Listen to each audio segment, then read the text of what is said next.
राम। चलिए तो मैं हाजिर हूँ आपके पास क्वेश्चन लेकर प्रश्नावली 4.1 का क्वेश्चन नंबर सेकंड का पहला पार्ट क्वेश्चन क्या है पढ़ते हैं थोड़ा। एक आयताकार भूखंड का क्षेत्रफल 428 मीटर स्क्वायर है। कितना है? 528 मीटर स्क्वायर। क्षेत्र की लंबाई मीटरों में है। ये क्या व्हाट इज दिस? ये चेक करने के लिए मैंने रखा था कि आवाज़ आ रही है कि नहीं।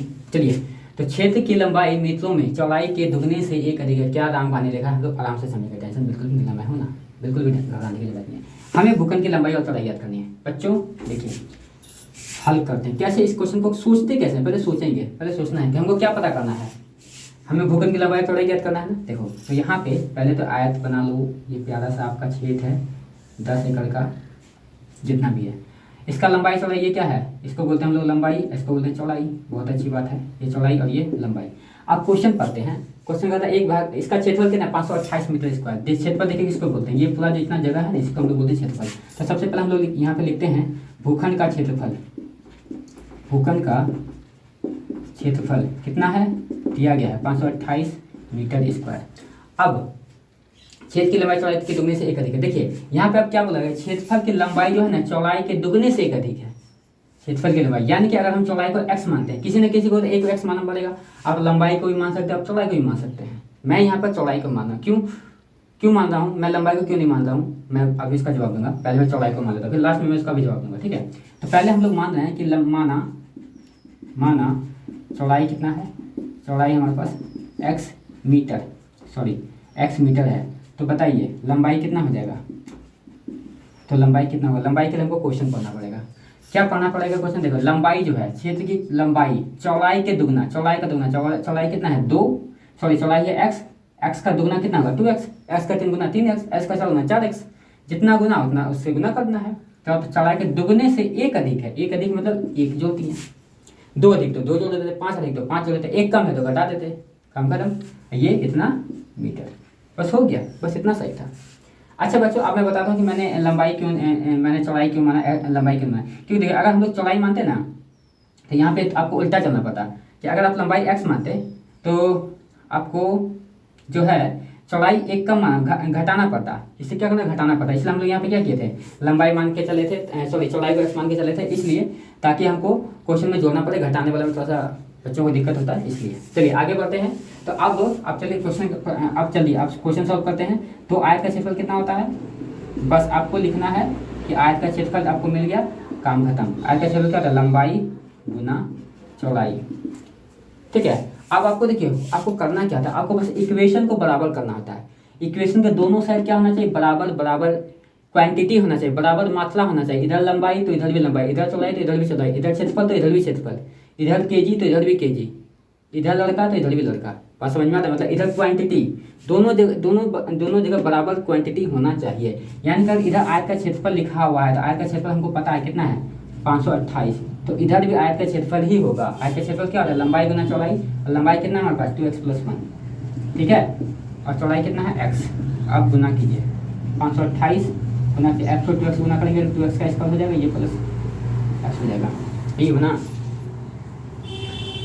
2x प्लस x, हाँ चलिए ठीक है। तो ये हमारे पास अब इस 528 को इधर लेकर जाएंगे तो 2x² + x, ये 528 प्लस का इधर के माइनस का 528 हो गया, बराबर 0। बस हमको यहाँ तक ही सॉल्व करना है।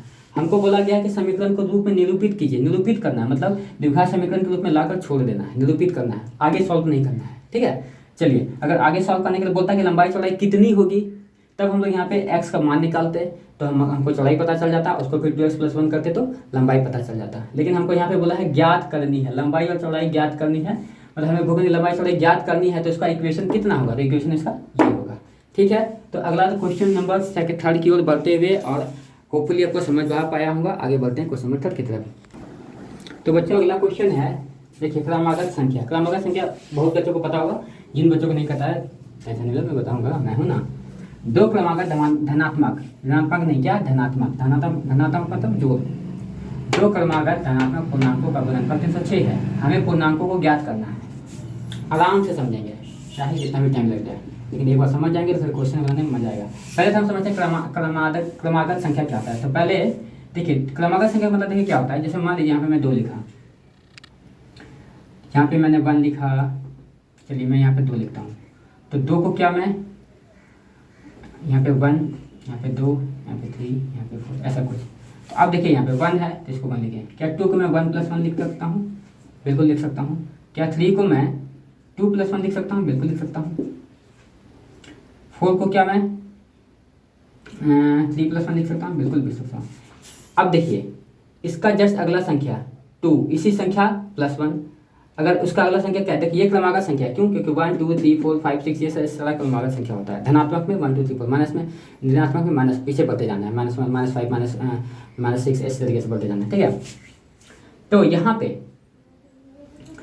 1 2 3 4 मान लीजिए 5 रहता है, यहाँ पे क्या आता है 4+1, इस तरीके से लिखते हैं। यानी कि इसका करने का मतलब ये हुआ कि देखिए किसी भी धनात्मक पूर्णांक को हम लोग कैसे लिख सकते हैं? तो 2 को हम 1+1 लिख सकते हैं, 3 को क्या लिख सकते हैं 2+1 लिख सकते हैं, 4 को क्या लिख सकते हैं 3+1 लिख सकते हैं, 5 को हम 4+1 लिख सकते हैं। यानी कि हर एक संख्या को, पिछला संख्या को, जैसे कि 5 है, जैसे मान लीजिए यहाँ पे 4 था, यहाँ पे 5 था, तो 5 को हम 4+1 लिख सकते हैं। समझ में आ रहा है बात? इसी तरह 5 अगर आता तो 5 तो हो गया ना, 6 अगर यहाँ पे रहता 6, 5 और 6 रहता तो 6 को हम क्या लिख सकते हैं 5+1, है ना।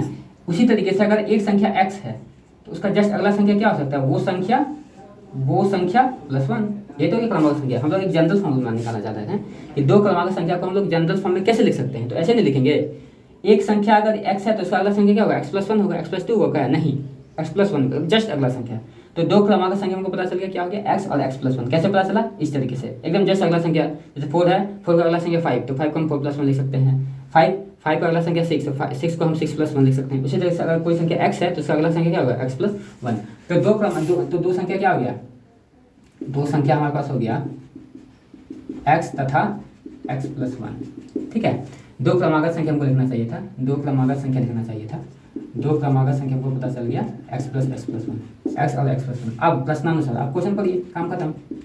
क्वेश्चन पढ़िए और इक्वेशन को बराबर कीजिए। इक्वेशन बराबर मतलब कि दोनों साइड सेम क्वांटिटी लिखा होना चाहिए। तो दोनों संख्या का गुणनफल, ठीक है, दोनों संख्या का गुणनफल, तो दोनों संख्या का गुणनफल यानी कि दोनों संख्या का गुणनफल हमको कितना दिया गया है बताइए? 306।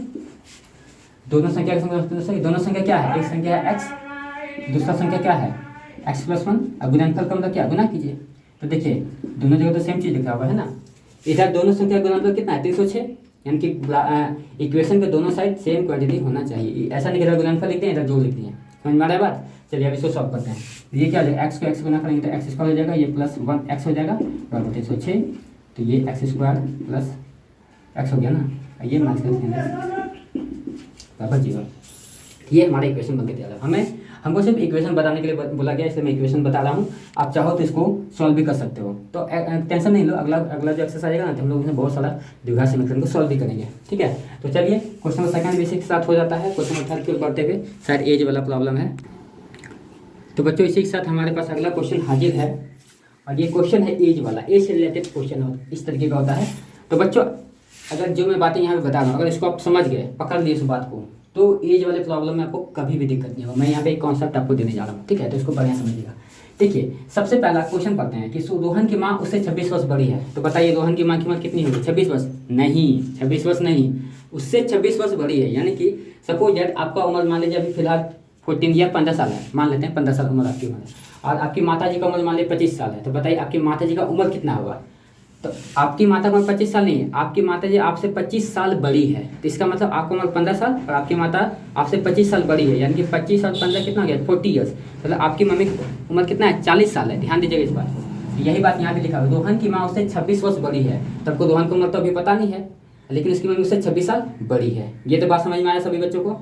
ठीक है। अब कहता है उनकी आयु का गुणनफल अब से 3 वर्ष पश्चात, अभी से 3 साल बाद कितना हो जाएगा? 306 हो जाएगा। तो हमें रोहन की वर्तमान आयु ज्ञात करनी है। तो आप खुद बताइए कि जब तक हमको प्रेजेंट एज पता नहीं होगा, अभी का उम्र नहीं पता होगा, हम कैसे बता सकते हैं कि 5 साल बाद मेरा उम्र कितना होगा, 5 साल पहले मेरा उम्र कितना था? नहीं बता सकते हैं। इसीलिए पहले हम माँ का और बेटे का प्रेजेंट एज पता करेंगे, अभी का उम्र पता करेंगे। ठीक है, तो वो देखिए कैसे पता करते हैं। तो सबसे पहले हमको किसका उम्र पूछा गया है? रोहन का उम्र पूछा गया है ना। तो रोहन का उम्र को हम लोग क्या मानेंगे? x। तो माना रोहन की आयु, यहाँ पे क्वेश्चन लिखा है वर्षों में, यानी कि कितना वर्ष? x वर्ष। तो बताइए उसकी माता की उम्र की होगी, कितना हो जाएगी? इसलिए उनकी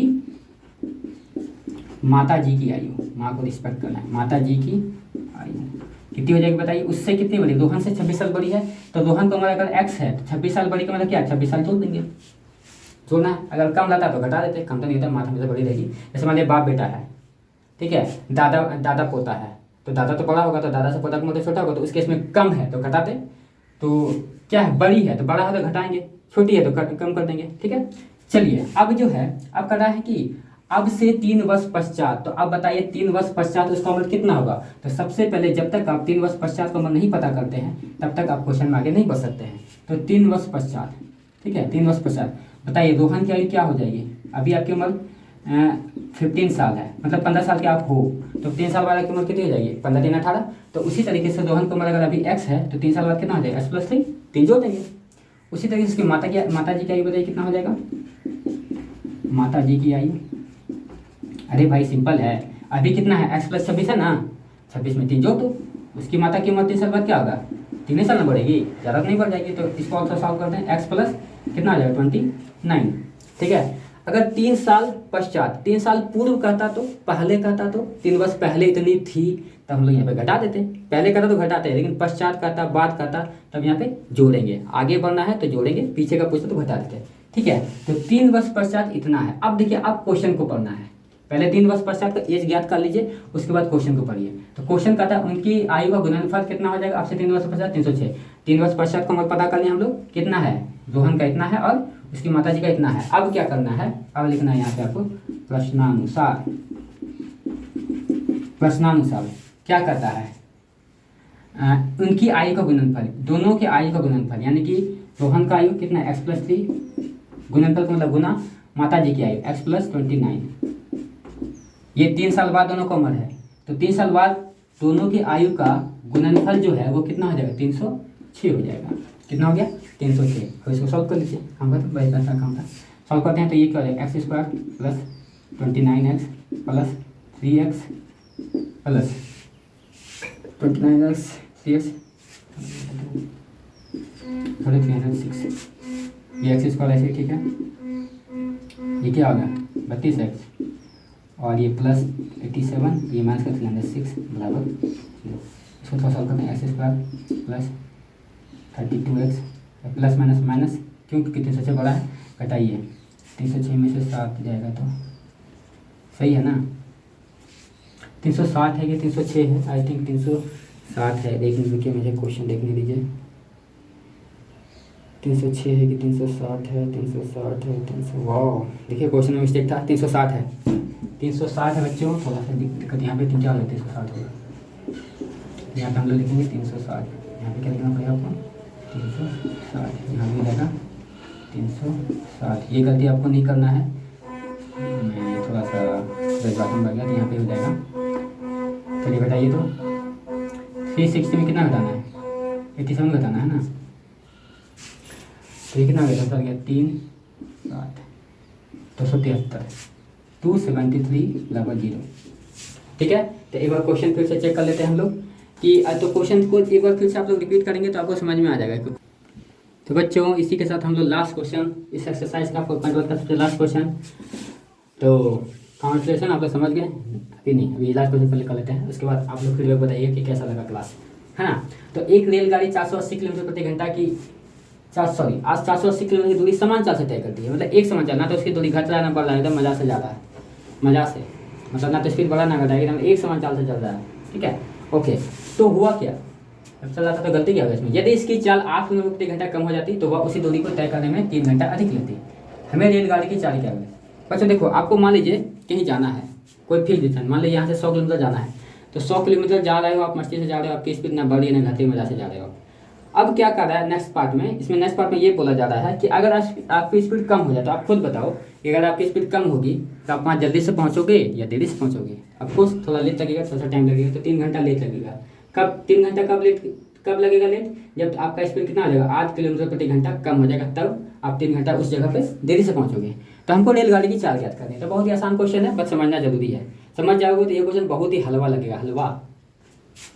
तो हलवा लगने के लिए हमको समझना जरूरी है, थोड़ा सा टाइम लगा, आपको 5 मिनट का टाइम लूँगा, जल्दी से कोशिश करें समझाने का। चलिए तब सबसे पहले हम लोग ज्ञात करेंगे कि रेलगाड़ी का हमको क्या ज्ञात करना है, हमको रेलगाड़ी की चाल ज्ञात करना है, तो हम लोग रेलगाड़ी की चाल को मानेंगे x, तो माना कि रेलगाड़ी की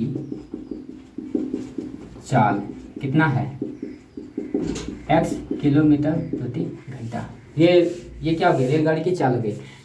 जब भी बच्चों ऐसा क्वेश्चन आ जाए दूरी किलोमीटर, तो आपको तीनों चीज़, जो चीज़ नहीं दिया उसको पहले पता कर लेना कि क्या है, और उसके बाद क्वेश्चन को पढ़ते जाना है। और उसके बाद सबसे मेन फॉर्मूला जो आप बचपन में पढ़ते आए हो, समय बराबर दूरी बटा चाल, है ना, या फिर दूरी बराबर समय गुना चाल, इस फॉर्मूला का यूज करने से करना है। तो हम लोग जानते हैं रेलगाड़ी की चाल कितना है, x किलोमीटर प्रति घंटा है, और कितना दूरी चलना है इसको, 780 किलोमीटर। मान लीजिए यहाँ से यहाँ तक आपका डिस्टेंस कितना है, ए से बी जाना है 80 किलोमीटर प्रति, सॉरी ये डिस्टेंस है 780 किलोमीटर, बहुत ही ज़्यादा डिस्टेंस है। और ये आप रेलगाड़ी में बैठे हुए हो, और आपकी स्पीड अभी कितना है, जब आप जा रहे हैं तो 80 किलोमीटर प्रति आवर, जो भी है 10, 20, 50, 100 जो भी है। चलिए अब रेलगाड़ी का दूरी कितना है, दूरी हमारे पास है, दूरी तो फिक्स है 480 किलोमीटर। तो बताइए इस दूरी को तय करने में एक क्वांटिटी हमको नहीं पता है, क्या, टाइम नहीं पता है, कितना टाइम लगेगा, लेकिन हम लोग को फॉर्मूला पता है कि दूरी बराबर क्या होता है, समय गुना चाल। तो समय कितना हो जाएगा, चलिए पहले वैल्यू पुट करें, दूरी कितना है 480, टाइम तो हमको नहीं पता तो टी मान लेते हैं, चाल हमारा कितना है x, तो टाइम कितना हो जाएगा 480 बटा x। ठीक है, यानी कि यहाँ से यहाँ जाने में कितना टाइम लग रहा है, 480 बटा x टाइम लग रहा है। ठीक है, अब बच्चों इसी क्वेश्चन में एक बात और बोला जा रहा है, थोड़ा सा मैं इधर लिख देता तो ना, चलिए मैं इधर लिख दूँ, चलिए मैं यहाँ लिख देता हूँ। ठीक है, सेकंड पार्ट में क्या बोला, ये फर्स्ट पार्ट हो गया क्वेश्चन का। सेकंड पार्ट में बोला जा रहा है, सेकंड पार्ट में क्या बोला जा रहा है, सेकंड पार्ट में बोला है कि यदि इसी दूरी को तय करने में आपका स्पीड क्या हो जाए, x माइनस, मतलब कि जितना भी स्पीड था उसमें 8 किलोमीटर घटा देना। 8 किलोमीटर प्रति घंटा की रफ्तार से जाना नहीं है, ये ध्यान दीजिएगा। 8 किलोमीटर प्रति घंटा कम हो जाए जो आपका स्पीड था, मान लीजिए अभी आप 50 की स्पीड से जा रहे थे, तो 50 में से 8 घटा दो, 42 किलोमीटर पर आवर आपकी स्पीड हो जाए, तब उस जगह पे आप कितना देर में पहुंचोगे, 3 घंटा लेट पहुंचोगे। मतलब कि आपको जाने में अगर 4 घंटा लग रहा था तो 4 दिन 7 घंटा लगेगा। बात समझ में आ रहा है, वही बात यहाँ पे है। तो अब जो स्पीड है, जो अभी स्पीड था उसमें से 8 किलोमीटर घट गया, यानी कि अब जो नया स्पीड है तो रेलगाड़ी की फिर से चाल की हो जाएगी, बताइए रेलगाड़ी की चाल अभी कितना था, x में 8 किलोमीटर प्रति घंटा क्या हो गया, कम हो गया। ठीक है, अब नया चाल क्या हो गया, ये तो रेलगाड़ी की नई चाल आप चाहो तो लिख सकते हो यहाँ पे, रेलगाड़ी की नई चाल इतना है। ठीक है, ओके, तो अब टाइम क्या लगेगा, टाइम ऑफकोर्स टाइम 3 घंटा नहीं लगेगा, 3 घंटा अधिक लगेगा। ध्यान दीजिएगा, क्या लगेगा, 3 घंटा अधिक लगेगा। दूरी तो अभी उतना ही चलना है, दूरी कितना चलना है, 780 किलोमीटर है ना। ठीक है, तो टाइम बताइए कितना हो जाएगा, टाइम हो जाएगा डिस्टेंस अपॉन स्पीड, तो डिस्टेंस दूरी कितना है 480, स्पीड कितना है x माइनस 8। यहाँ तक तो बात ठीक है, यहाँ तक तो बात ठीक है। अब बच्चों जो बात मैं बताने जा रहा हूँ ना, उसको अगर आप समझ गए तो ये वाला क्वेश्चन तो कभी गलत नहीं होगा। कैसे, तो देखिए सबसे पहले बताइए कि क्या ये दोनों टाइम इक्वल है, बिल्कुल इक्वल नहीं है। ये टाइम क्या है, छोटा है, ये टाइम क्या है, छोटा है। क्यों छोटा है, क्योंकि यहाँ पे हम जल्दी पहुँचेंगे, क्योंकि यहाँ पे स्पीड क्या है, ज़्यादा है। यहाँ पे स्पीड 8 किलोमीटर प्रति घंटा कम हो गया, तो यहाँ पे स्पीड क्या है, बड़ा है। ये टाइम क्या है, बड़ा है। तो ये दोनों टाइम क्या है, अलग अलग है, दोनों टाइम क्या है, अलग अलग है। चलो तो इसको हम लोग मान लेते हैं T1, इसको मान लेते हैं T2। तो अब हम यहाँ पे लिख रहे हैं T1 बराबर T2। चलिए मैं यहाँ पे लिखता हूँ T1 बराबर T2, ऐसा कुछ। अब बताइए T1 बराबर T2, ये तो भी बराबर नहीं है, और हमको इक्वेशन का मतलब क्या था, दोनों साइड समीकरण का मतलब दोनों साइड बराबर चीज़ लिखा हुआ रहना चाहिए। तो अभी देखिए बराबर होगा, पहले इसको लिखिए, T1 को लिखना है 480/x, और इसका वैल्यू है 480/x माइनस 8। ठीक है, अब देखिए अब समझने वाली बात क्या है कि क्या ये दोनों बराबर है, नहीं अभी बराबर नहीं है। ये क्या है, बड़ा है, मैं लिख देता हूँ, ये बड़ा है, ये छोटा है। क्यों, क्योंकि यहाँ पे ज़्यादा टाइम लग रहा है, यहाँ पे कम टाइम लग रहा है। तो बराबर कैसे होगा, तो बराबर करने के लिए यहाँ पे आ गया 3 घंटा, यही आपको बराबर कर पाएगा। ठीक है, अब कैसे बराबर होगा ये देखिए बच्चों। आप ये बताइए कि यहाँ पे एक जगह 4 लिखा हुआ है, इधर 7 लिखा हुआ है, इधर छोटा इधर बड़ा है। तो बराबर करने के लिए क्या करना पड़ेगा, आपको छोटे साइड में 3 को ऐड करना पड़ेगा, तभी तो ये दोनों बराबर हुआ है ना। तो आप खुद बताइए कि इधर बड़ा है और इधर नहीं, इधर उल्टा हो गया, ये छोटा है ना, ये छोटा है और ये क्या है, बड़ा है। ये हमारा छोटा था, ये बड़ा था, हाँ ठीक है। तो बताइए छोटा है बड़ा है, तो छोटा को बड़ा करने के लिए छोटा को थोड़ा पैसा दो, थोड़ा सा उसको ज़्यादा टाइम दो, उसका टाइम बढ़ाओ। तो इसका टाइम बढ़ाएं, कैसे बढ़ाएंगे, तो 3 घंटा बढ़ाना है ना, तो 3 घंटा बढ़ा दें। अब ये बराबर हो गया, अब ये क्या हो गया, बराबर। अब हम क्वेश्चन सॉल्व कर सकते हैं। समझ में आ गया कि 3 किधर ऐड होगा, 3 किधर ऐड होता है, टाइम किधर ऐड होता है, जिधर स्पीड आपका क्या हो गया, बोलिए जिधर स्पीड आपका ज़्यादा है, तो आपका स्पीड ज़्यादा हो जाता है, टाइम ऐड हो जाता है। 3 घंटा कम, ठीक है। चलिए तो अब जो है क्वेश्चन समझ में एक बार फिर से रिपीट कर लो, समझ लो। अब इसको हम लोग सॉल्व करते हैं। अब ये इक्वेशन बन गया, इसको मैं मिटा दूँ, जगह का कमी है तो इसको मैं मिटा देता हूँ और हम लोग अब इस इक्वेशन को सॉल्व करेंगे और क्या कुछ नहीं, इसको मिटा दूँ। तो देखिए क्या है 480 बाय एक्स प्लस 3 बराबर 480 बाय एक्स माइनस एक्स। चलिए सॉल्व करते हैं फटाफट। देखिए इसको कैसे सॉल्व करेंगे, ये 3 है ना, इसको एक्स, अब देखिए एक्स और 1 का एलसीएम कितना हो जाएगा, 1 को किसी संख्या से गुना करें, जब किसी दो संख्या का एलसीएम नहीं निकलता तो हम क्या करते हैं, गुना करते हैं। यहाँ पे एक्स और 1 को क्या करेंगे, गुना करेंगे तो एक्स आ जाएगा। अब एक्स को एक्स से डिवाइड कीजिए तो 1 आएगा, एक्स को एक्स से। देखिए बहुत बच्चों को कन्फ्यूजन होता है इसमें, तो मैं कुछ एग्जाम्पल लेता हूँ। जैसे मान लीजिए 2/4 है, यहाँ पे 3/2 है, इसको एलसीएम कैसे निकालते थे, 4 2 का एलसीएम 4 हो गया, ये 2 प्लस 2 नीचे आ गया 6। आपने क्या किया, 4 को 4 से डिवाइड किया तो 4 को 4 से डिवाइड करके कितना आया 1, इस 1 को 2 से मल्टीप्लाई करेंगे, उसी तरह से यहाँ पे x को x से डिवाइड किया तो कितना आया 1। अब इस 1 को 480 से मल्टीप्लाई करेंगे कितना होगा 480 हो जाएगा, प्लस 1 को x से डिवाइड करेंगे तो कितना होगा x ही होगा। नीचे वाले को ऊपर लिखते हैं ना, नीचे 1 लिखते हैं तो इसको डिवाइड करेंगे तो x ही होना है, x को फिर 3 से मल्टीप्लाई करोगे कितना होगा 3x। वैसे ही आपको डिवाइड करना है, बराबर कितना होगा 480 बाय एक्स माइनस 8। चलिए अब इसको तो सॉल्व करते हैं, इसको क्रॉस मल्टीप्लाई कीजिए और कर दीजिए, ये हो गया 480 प्लस 3x, ये x माइनस 8, ये हो गया 480x, ये हो गया 480x minus plus minus minus बना कीजिए 0 ठीक है ना, प्लस 3x बराबर 480x। 3x एक मिनट देखिए, 3x को 3x एक्स को गुना करें 3x स्क्वायर होगा ना, एक ये और आगे सॉल्व होगा 480x 480 इंटू ये ठीक है माइनस 3x का square plus plus 3x plus minus minus 80 3 या 24x इक्वल टू 480x। ये देखिए सेम साइन है तो दोनों कट गया। यहाँ पे हमारे पास क्या गई 3x स्क्वायर और ये माइनस का 24x, ये माइनस 3040 बराबर 2। ये हमारे इक्वेशन बन गया। तो बच्चों इसी के साथ देख लीजिएगा कहीं पे गलती तो नहीं है, यहाँ तक तो ठीक है, यहाँ तक यहाँ मल्टीप्लाई में 3x स्क्वायर ठीक है। तो इस तरीके से हम लोग बच्चों ये एक्सरसाइज खत्म किए, होपफुली आपको समझ में आ गया होगा। चलिए तो अगले लेक्चर में मिलते हैं हम लोग फिर से, ठीक है, तब तक के लिए जय हिंद।